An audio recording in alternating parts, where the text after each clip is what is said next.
movie I saw was another documentary. It was the other music documentary that I saw. There's another one that we'll talk about here in a bit, but it's a movie called Artifact. And what it is, it's about 30 Seconds to Mars and their recording of their third album, but at the same time, they're getting sued by their record label for $30 million. Yeah. And so this happens back in 2008. Essentially, EMI is the record label. They sue 30 Seconds to Mars for a breach of contract. Jared Leto, actor, also musician, mostly musician now, but if you're not sure who he is, if you've ever seen Fight Club, he's the blonde guy that gets his face pounded in. That's Jared Leto. And so his brother Shannon is the drummer, and then they've got this other guy. So it's a three-man band, and essentially they're a little bit over their heads because guess what? They don't have $30 million to pay their record label. And so essentially what it is as they're fighting the label, they decide, essentially the movie was just supposed to be a documentary about them doing their third album, and then all of a sudden they're getting sued by, their record label. So then what's really interesting, and if you've paid attention to the music industry, is that Terra Firma comes in and buys EMI. Terra Firma has nothing to do with music. They gobble up like run-down corporations. They come in, clean house, and resell them for more money. They flip corporations, essentially, is what it is. Yeah. That didn't work.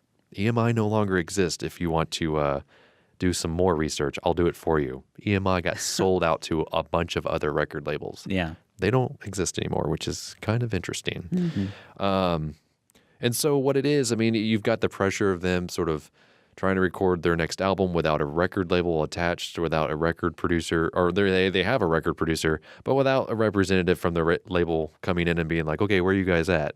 Like, we need this, this, and this, and this. They're kind of just hanging out on their own. They're just, I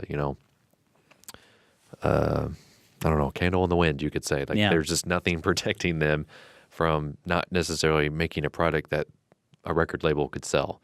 I think it's a little dramatized a little bit, just simply based on the fact that you're a band, and they go on to explain the record business. They go on to explain like how when a band signs with a label, they front them some money, then they record an album, then they come back and say, oh yeah, by the way, remember all that money we gave you? Well, we're going to take that out of your cut of the album, and then we're going to try to market it, and you're going to pay for that out of your cut as well. And so eventually, they try to explain that the band ends up owing up 1.2 million, I think was what 30 Seconds to Mars technically, according to the record label, owed them. You're rock stars. You get merchandise, you get all the stuff from that, unless you get what's called a 360 deal, which then the record label gets a cut of that. They go on to explain that as well. But being in radio, I completely understand it. Like, I'm a cog in that awkward machine, and it at times made me feel really bad.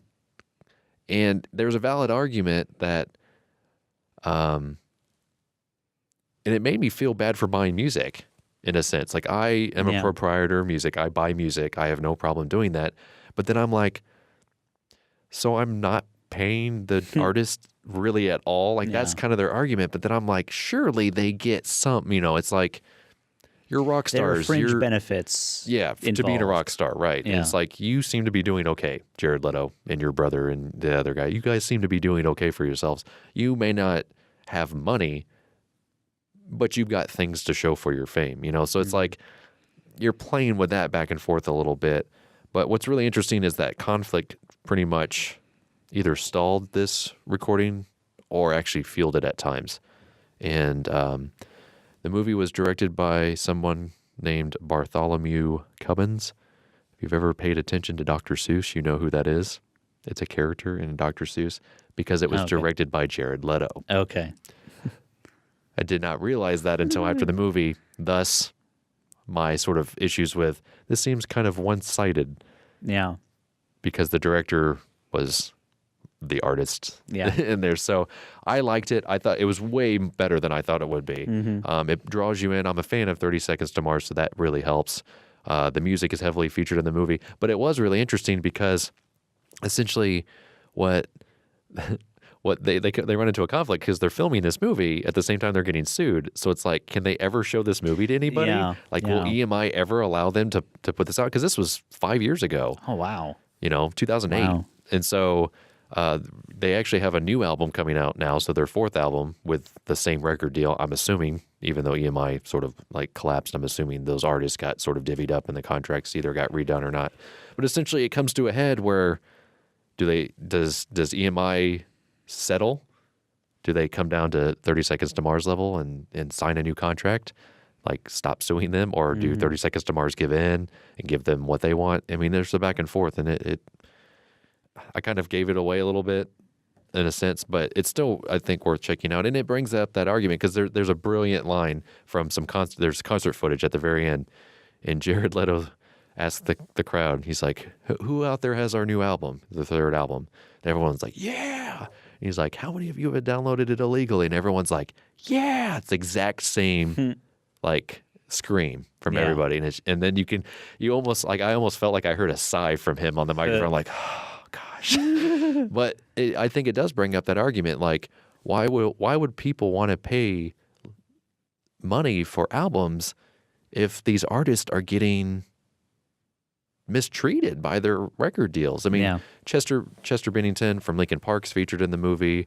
Serge Tankian from System of a Down, he's in it. So I mean, if you're a fan of rock music, you're going to see a lot of people you recognize. But it's, I think it's a valid argument. I think it really is. It's like, you know, they need to fix the system. The system was broken. The system ultimately became broken when music was digitized.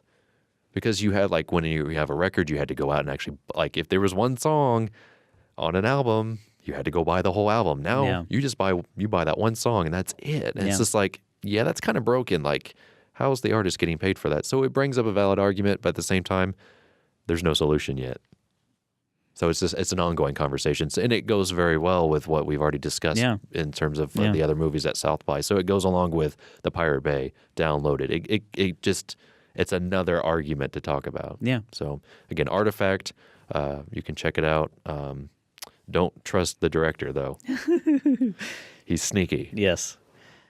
A Place for Film is recorded at WFIU Studios in Bloomington, Indiana.